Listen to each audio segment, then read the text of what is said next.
Well, last time we were together, we left off right here. I was mentioning to you that these two influences, Charles Finney on the one hand with his revivalism, and an expectation that through his own prophetic ministry, he was going to usher in what really amounted more to a kind of postmillennial scheme, a sort of golden age of the church, somewhat like the Puritans had expected. Finney's ministry was married to Miller, who expected the soon return of Christ and the establishment of this premillennial eschatology. The two of them more or less united in the thought of the third of them then, Ellen White. She had, of course, been a Millerite, but she was also influenced by the Second Great Awakening and by Finney, and the two of those more or less coalesced in her thought, and we looked at that in some detail last week. Now, I just want to add a couple of footnotes to our conversation. A character by the name of Jonas Wendell, I would be surprised if anyone's heard of him. I hadn't really heard of him till I was studying this stuff myself, but he had been a rather zealous and powerful Adventist preacher. Remember, the Adventists are the Millerites. Those two terms are more or less synonymous in that era. William Miller was not the only guy running around preaching Miller's message. He had many that were sort of his disciples and were doing a similar kind of thing, not only in the New England area, but really across the country. So Jonas Miller was an Adventist or Millerite preacher, and he'd had some powerful influence and some attention, of course, but when the Great Disappointment occurred, October 22nd, 1844, it, of course, hit everybody in a powerfully disappointing way, and included among them was Jonas Wendell himself. He had a great crisis of faith, a great loss of confidence, and almost abandoned ship there for a while, but as many others did, he began to go back and rethink it. Of course, Ellen G. White did that. She decided that, well, the Great Disappointment wasn't a great disappointment.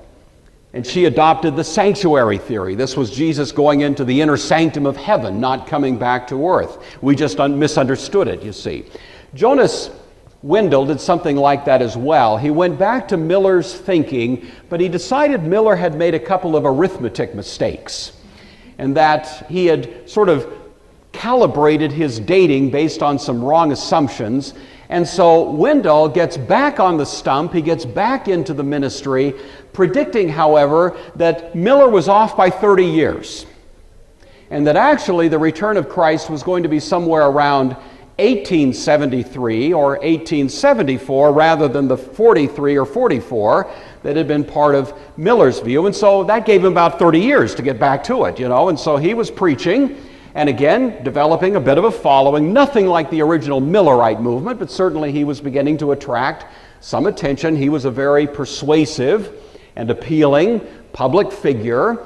Well, it so happens that at one of his meetings, this was in 1870 when he was getting a lot more attention now, one of his meetings was attended by a young man who had been raised Presbyterian, for whatever that's worth. He had, however, in his early manhood, basically decided this whole kind of Bible stuff is silly, and he'd gone off and become quite successful as a businessman, selling clothing and so on. He really had done very well, but he went to this meeting more or less out of curiosity. And he listened to Jonas Wendell and was just deeply affected by the message, and decided that he'd been underestimating the Bible and been underestimating this whole notion of Christ returning, and he became convinced of the fundamental truth of the Bible and of the soon return of Christ. And as a result of that, he sort of shifted his attention once again back to some interest in the Christian faith and some interest in getting an idea of what it means to say that Christ is going to return. Well, he joined with various others who were still part of that ongoing Adventist movement, both Seventh-day Adventist and others. There were others, of course, at work at that time. And he got together with many of them. He had many discussions. He began doing his own independent thinking and decided himself that it must be correct. Christ is going to come back, and he thought the date must be 1874. Well, as far as we know, Christ didn't come back in 1874, and once again it put him and others in this quandary. Charles Taze Russell was in conversation with a fellow whose name was William Barber, B-A-R-B-O-U-R. Barber had cooked up a thought that maybe Christ did actually return, but returned invisibly. He did come back, but nobody saw him. Russell liked that. He thought that may be exactly what happened, and so he began to develop that and began to write and preach along those lines, that Christ had actually returned in 1874. It was an invisible return, and he found evidence for it. You can find evidence for about anything in the Bible if you try hard enough. So he began finding evidence for that, making his case, and he began publishing a monthly newsletter that he called God's Watchtower, in which he was arguing for the proposition that Christ had now returned to earth and was looking for faithful people through whom he could give his message. And so William Taze Russell began developing that ministry. A few years later, he decided that this was a 30-year period between 1874 and the actual return of Christ, which would be, is that 30 or 40 years? 40 years. And the return of Christ that would be in 1914, you see. And so as he continued to do his labors, he began to focus on 1914 as the date of the actual end of the world. So Christ had returned invisibly, was giving people warning through those whom he chose as his special servants, prophets, to bring this warning to that time in history. Well, Charles Russell died in 1916, but by then the movement that he was sponsoring had gained quite a bit of momentum, and it continued even after his departure. A later leader of the movement that was started by Charles Russell, a man named Joseph Franz, wrote of 1914 this, that was the date when Christ's active rulership began. So Christ returned invisibly in 74, began his active rule now in 1914. So it's not the end of the world, it is his active rule on earth. His commencing judgment then, and above all, his selecting the Watchtower organization as his official channel. When Charles Taze Russell died, the movement that he had been involved in was taken over by a guy that had been his lawyer. A fellow named Joseph Rutherford had actually defended Charles Taze Russell when he'd been the target of certain lawsuits through his career. The man's name was Joseph Rutherford, so he took over. And he basically gave the name to this movement, the Jehovah's Witnesses, in 1931. And so that's how we know them to this day. But again, at least you can see the connections that still go back to that era of the Second Great Awakening. The other character that I'd like to highlight, just again fairly briefly, but just so we get this discussion on the table, is a fellow named Joseph Smith. Joseph Smith was also a premillennialist. He was an optimistic premillennialist, meaning he believed that human history would be sort of on an upswing leading to the return of Christ. Most premillennialists are pessimistic. They think, history is going downhill and Christ comes in a kind of rescue effort, but Joseph Smith and certain others took a different view. Joseph Smith believed that the preparation for the second coming of Christ would take place through a new kind of political structure.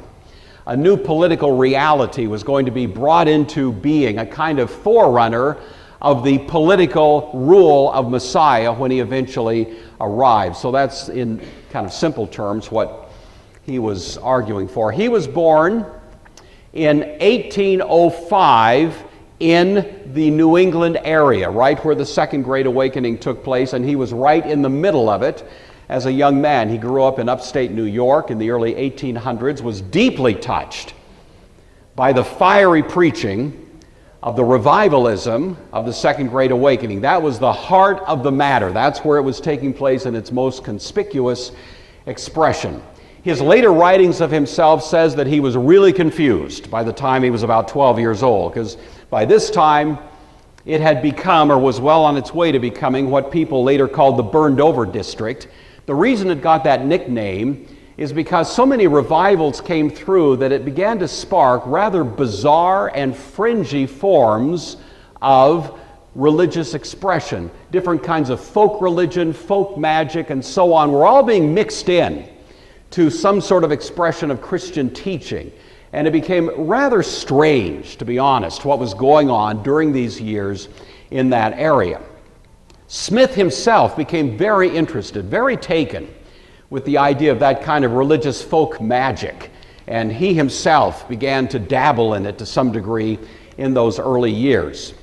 He states, however, when he was 16 years old that he had a vision. He says he was visited by two personages, and that they told him, as he was contemplating which church should he be joining, that all of these churches were off base. They were all gone out of the way, and that he should avoid all of them.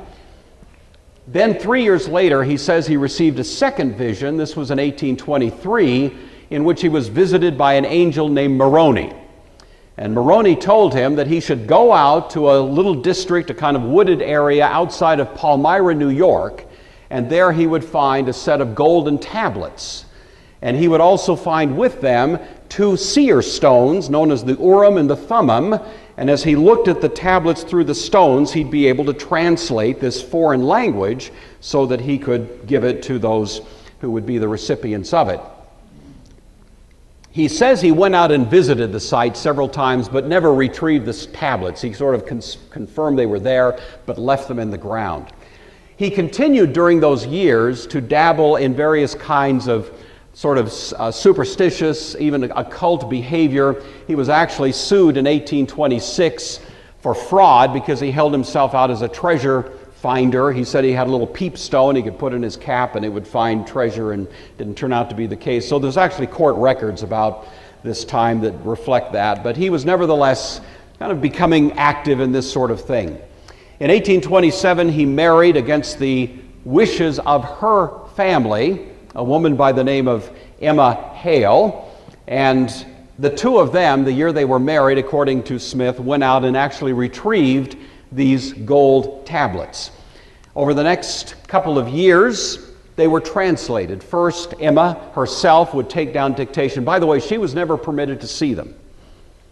Joseph Smith was under orders that he was to keep them secreted beneath a blanket, and so he would put his head under the blanket and read them and dictate, and she would take down what he was saying.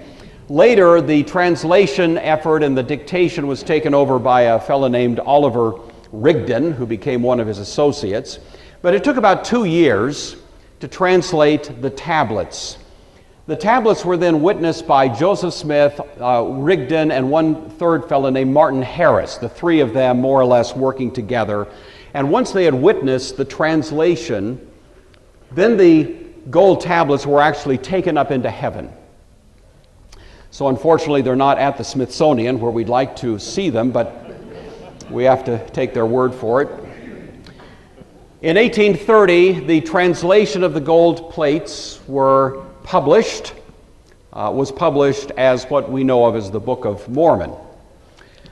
This included the at least preliminary notion of a premillennial return of Christ. This was worked out in much greater detail in the history of this religious movement, but at the time you already see that that's generally the eschatological paradigm that is at work. Smith himself believed that he was the unique prophet in the world who was going to prepare the way, almost like a John the Baptist character, preparing the way for the second advent of Christ. The way that he was going to understand all that needed to be communicated would be through special revelations and visions. This was very common. We saw the same thing, of course, with Ellen G. White, and many others claimed to be getting ecstatic visions, revelations, utterances, prophetic kinds of experiences, and so on. So at this point, he's not doing anything that was actually all that outside of the realm of common practice. However, his had a certain specificity about them. For example, one of the revelations included that, quote, there'd be a future gathering of his saints to stand upon Mount Zion, which shall be the city of the New Jerusalem, which is appointed by the finger of the Lord in western boundaries of the state of Missouri. And so we learned that Jesus was not going to rule from Jerusalem, he was going to rule from the good old US of A right here. And it was on that basis that the first Mormon temple was erected in Kirtland, Missouri. And Joseph Smith later describes that the place as it was dedicated was filled with glory, kind of like in the Old Testament, where the priest couldn't minister therein because the glory was too dense. You know, that's kind of what he described in connection with the construction of that first temple. He said this is the place where Christ would return and from which he would begin his premillennial rule over 1,000 years. And Joseph Smith, of course, was the one who was preparing the way. Joseph Smith saw himself in an increasingly conspicuous role. I would say that over the next 12 to 14 years, it almost became more important who Joseph Smith was than the Christ he was anticipating. One of the more sympathetic biographers of Smith reports, this is Fawn Brody in a book entitled No Man Knows My Story. It's probably the most widely accepted and respected biography of Joseph Smith. Comments on the fact that he ran for president in 1844 and says of Smith by that time, quote, Smith was fully intoxicated with power and drunk with visions of an empire of apocalyptic glory. So he was really thrusting himself out there by this time in a rather dramatic sort of way. He didn't win the presidency, by the way, and so failing that, he decided instead to set up a council of inner circle folks to have himself installed as king of the world. And so in 1844 that happened. One of that inner circle was a man named George Miller, who writes of that incident, quote, Joseph said to me, we will call together some of our wise men and proceed to set up the kingdom of God by organizing some of its officers. And from day to day he called some of the brethren about him, organizing them as princes in the kingdom of God to preside over the chief cities of the nation until the number 53 were called. In this council we ordained Joseph Smith as king on earth. And so Joseph Smith became king on earth, and then shortly thereafter was shot in the streets of Nauvoo, Illinois. And that was the end of Joseph Smith. So that was in June 1844. That probably would have represented the death blow to Mormonism. Many movements were starting during this time. I'm only talking about the ones that made it, you know. And really, I think in many ways, many have thought probably the reason that Mormonism survived was because of the brilliant infrastructure genius who sort of stepped up and took over leadership, not depending on revelations, not depending on ecstatic utterances, just depending on raw, native, organizational skill, and his name was Brigham Young.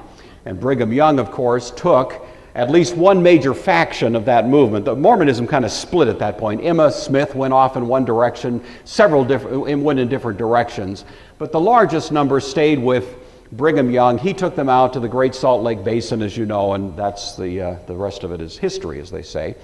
And so that was what happened there. The eschatological ideas of Mormonism, in brief, that Christ would return, it would mark the beginning of the millennium. The Joseph Smith, of course, now out of the picture, ceases to be quite such a remarkable factor in that anticipation. There are four final destinies you can achieve. I'm going to skip by this a little bit because I don't want to use up my own time, but you may be familiar with this. There's the celestial kingdom, the terrestrial kingdom, the telestial kingdom, and then hell for the people that are really bad. Hell is not eternal. Both Ellen White and Joseph Smith and many others rejected the notion of an eternal hell and opted rather for a short period of punishment followed by annihilation. All right, so anyway, my only point in mentioning that is to say that Mormonism, even the Jehovah's Witnesses, a variety of other movements, of course, have their roots in this remarkable moment in American history largely that we call the Second Great Awakening.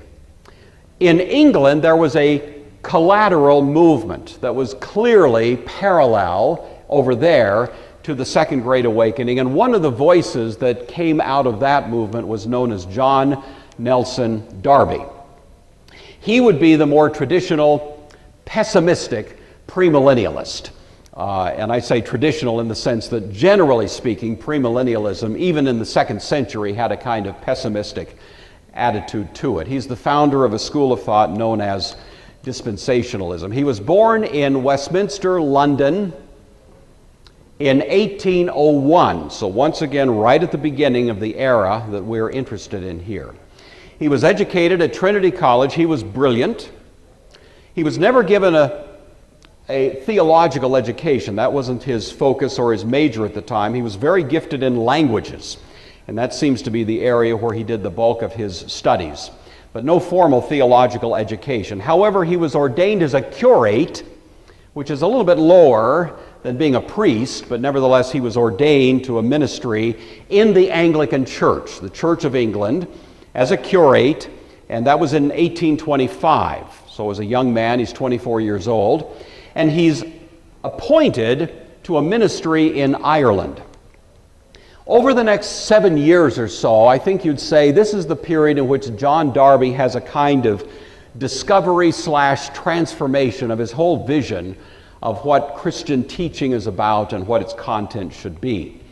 While he was there as a curate, he was representing what was called the Church of Ireland, but it was actually a branch of the Anglican Church of England, but it was operating in Ireland. And he was largely doing evangelism to Roman Catholic peasants. Of course, Ireland is largely Catholic, and so his task was to win Catholic peasants to the Anglican faith under the auspices of the Church of Ireland. And he claimed to have had hundreds of converts who actually came out of the Catholic faith and joined him based on his evangelistic efforts. However, he had a very significant disillusioning experience in 1827 when the Archbishop of Dublin, who was the head of the Anglican Church in Ireland, decreed that if a person was going to join the Anglican Church, all of these, of course, who had been converted under Darby, they also had to swear allegiance to the English king, you see, kind of mixing some politics into it. Darby was deeply offended by that, to require that these people, in a sense, swear loyalty to the English king, which would go to the very heart of that Irish interest in independence. You know the history there. This would not set well. And Darby himself was very offended at that and actually resigned his post as a curate of the Church of England in Ireland at that point. We don't know exactly what direction he would have gone, because only shortly after he resigned his position, he was seriously injured in a horse riding accident. He fell off, and it took several months to recuperate. And it was during that time of recuperation that really, for the first time in his life, he sat down and studied the Bible carefully. Interestingly, though he'd been a curate in the church, he'd just been going off his theological training, which was fairly modest. And that was the end of it. And he never really sat down, as many people, and just read the Bible. And now he had some time on his hands, so he decided to do that. I think it's safe to say that he was reading the Bible with two different kind of ideas, however, in his head. One, disillusionment with organized religion. This whole experience with the requirement that these new converts swear allegiance to the king made him begin to wonder if institutional religion could ever quite get there. And so he became rather disgusted, I think would be the idea, with organized institutional Christianity. He was at the same time affected by and very impressed with the Second Great Awakening. Remember, this is 1827 now, right in the middle of it. Especially its English expression, because there was in England at the same time a similar kind of revivalism that was going on in parts of England and in Scotland. So he's reading the Bible, but he's reading it with both of those interests in his mind, kind of percolating there and probably influencing how he's reading the Bible. One of the most notable convictions he reached early on was that the whole notion of a professional clergy was unbiblical and indeed sinful. So there shouldn't be paid clergy at all. This, by the way, makes him very similar to the Quakers. George Fox had taken a similar view, but he doesn't go with the Quakers. He goes in quite a different direction.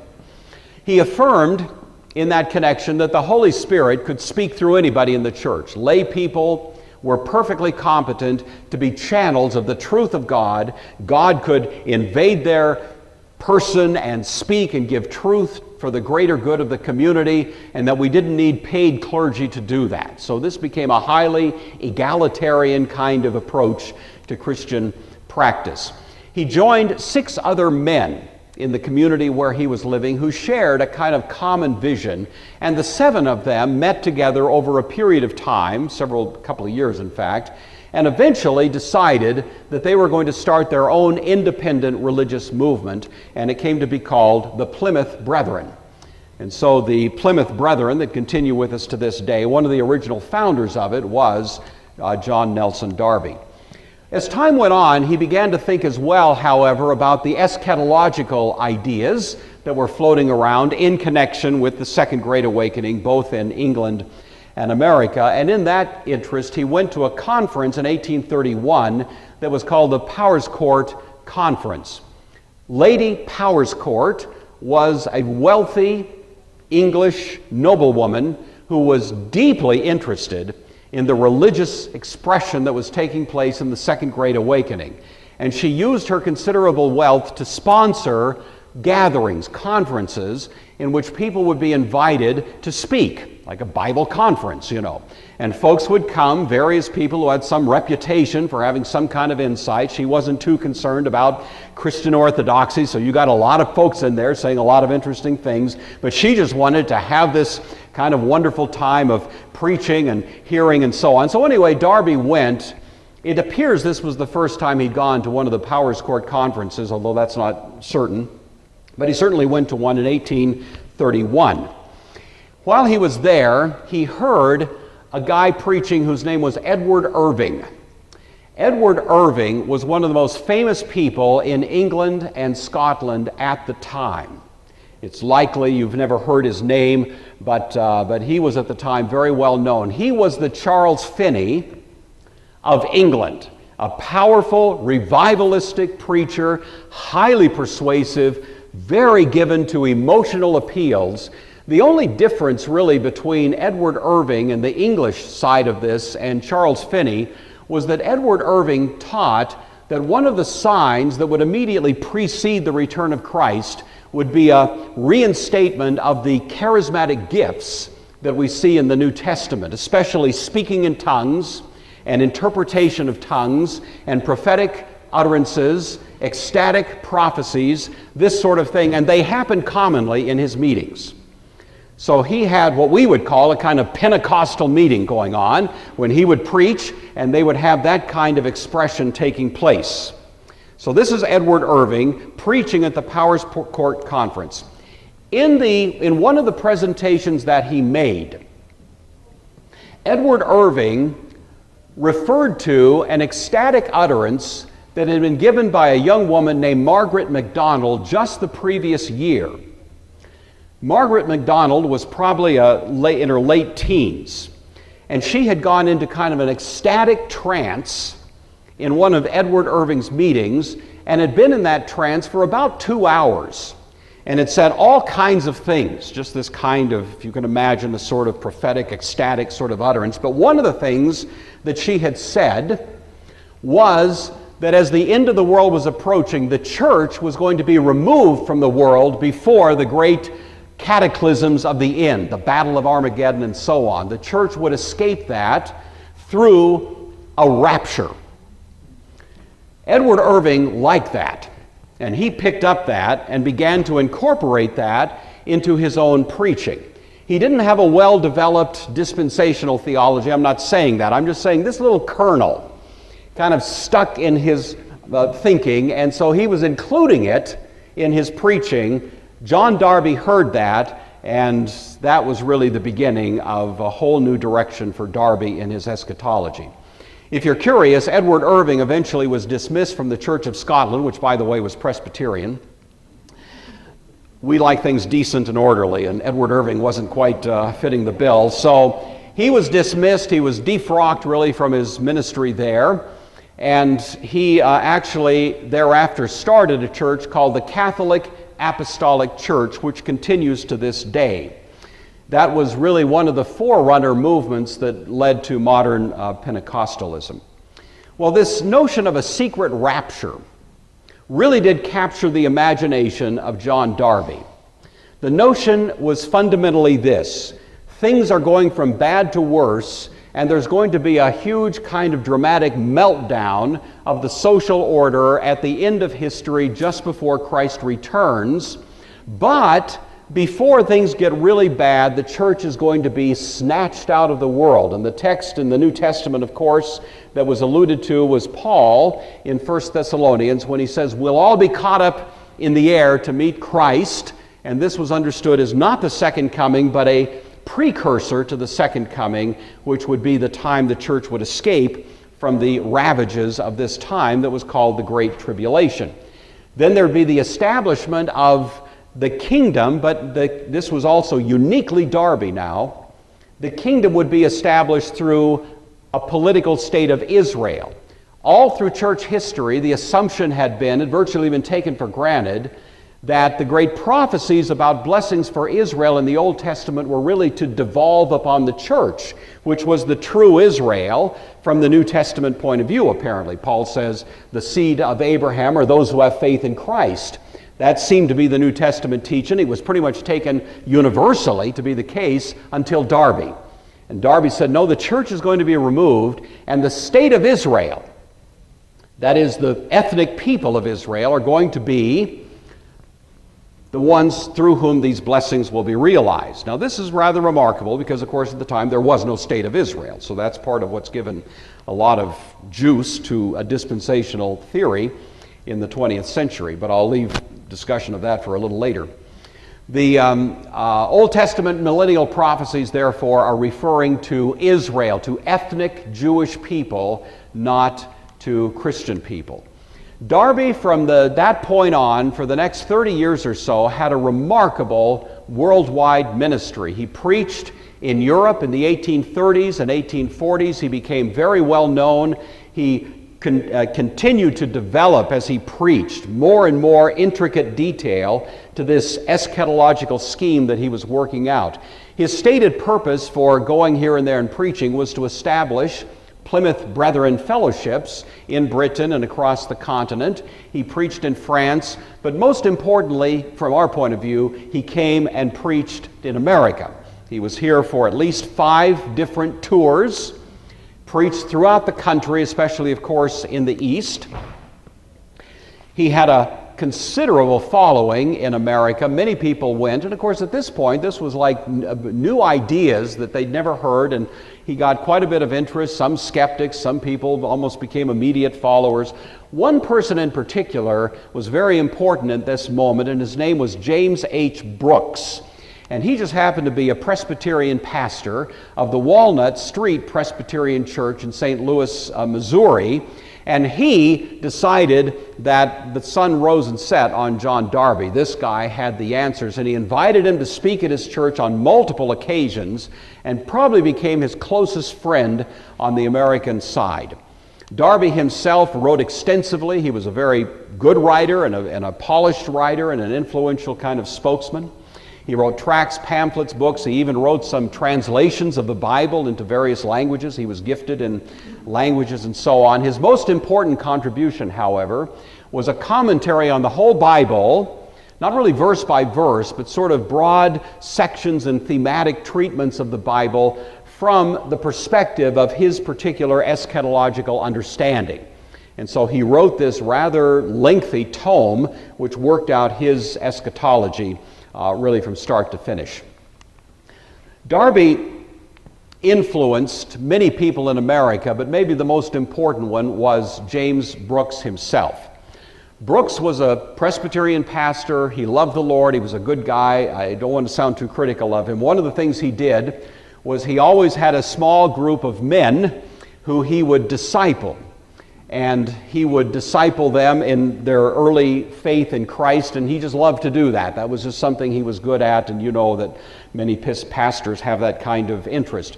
One of the characters that came into that kind of little circle of disciples of James Brooks was a fellow by the name of Cyrus Ingersoll Schofield. He had been a lawyer, but he'd come on some very difficult times. He'd been accused of certain crimes. He had had his marriage fall apart, and he kind of showed up here, still a lawyer, bright guy, but life had been kind of hard on him. And James Brooks took Schofield in. Schofield actually came to faith through the ministry of Brooks, and Schofield became one of these disciples that was participating in Brooks's ministry. Well, you know the name Schofield because you've heard of the Schofield Reference Bible. Well, the Schofield Reference Bible was eventually published by C.I. Schofield. This was about 1918, 1919. The Schofield Reference Bible became ubiquitous across the United States of America. And part of what was appealing about it was that it gave an answer to why it seemed like everything in our culture was going to hell. It gave an answer to evangelical Christians who felt they were losing all of their influence in the culture. The modernist controversy seemed to be going in favor of the modernists and against the so-called fundamentalists of the time. The Scopes trial made people that believed what they thought the Bible taught to look like idiots. Mencken, that journalist, of the Baltimore Sun, he was the one that gave it the term the Scopes monkey trial. And anybody who disbelieved, the kind of the reigning evolutionary paradigm was an idiot. And that just became accepted, and fundamentalist Christians felt very beleaguered.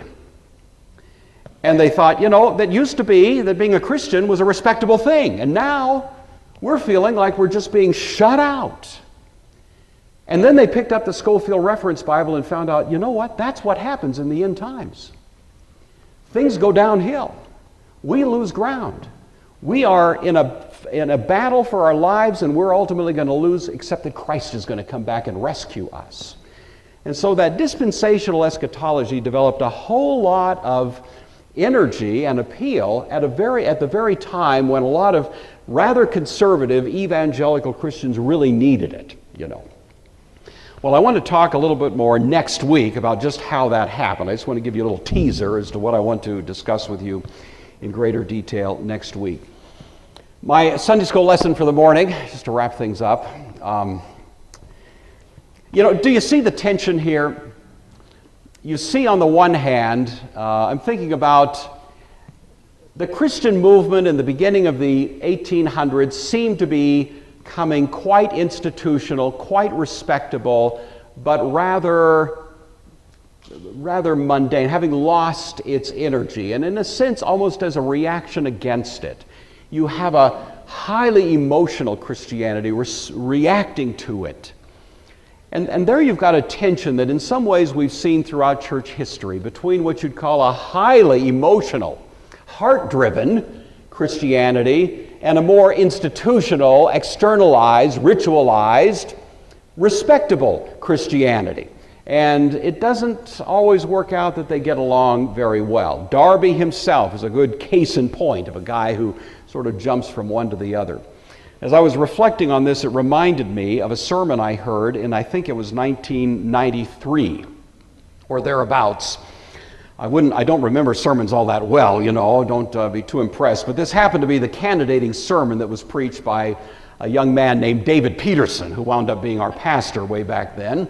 And David Peterson preached a candidating sermon. It was on the text in which Joseph and Mary had taken the newborn baby Jesus to the temple to be dedicated according to the law.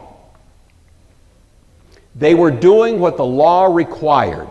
They were doing what ritual demanded. They were doing what a Jewish practice would entail. They were doing it according to the law. And then at the very moment that they are there acting according to the law, God brings into their lives these two characters, Anna and Simeon, who are driven into their presence by the Spirit.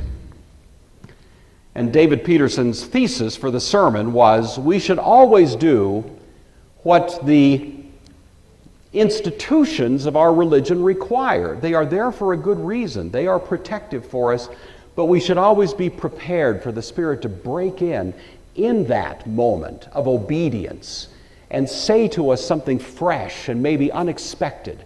Not to break the institutions, but to fill those experiences of obedience with the vitality that can only come through His Spirit. And it does seem to me that's what we need to be about. We Presbyterians like things, as I said, decently and orderly, and I think sometimes you wonder in a Presbyterian service if the Holy Spirit could do anything if He didn't ask the usher first, you know. Would you mind if I, moved here? Well, I don't know, do you have an appointment? What is it? So we want to be always open to it, but we don't want to just drift off into la-la land, which is possible. To become so kind of lost in a sea of confusion that we do become the burned over district. And nobody knows which way is up. There's a place for institution. There's a place for regularity. There's a place for decency. There's a place for orderliness. But right in the middle of that, there's a place for God's Spirit to be at work in each of our hearts. So somewhere there's a balance. I hope we Presbyterians are striving to find it. This little chapter in church history made me think of it. So I hope it's helpful to you as well.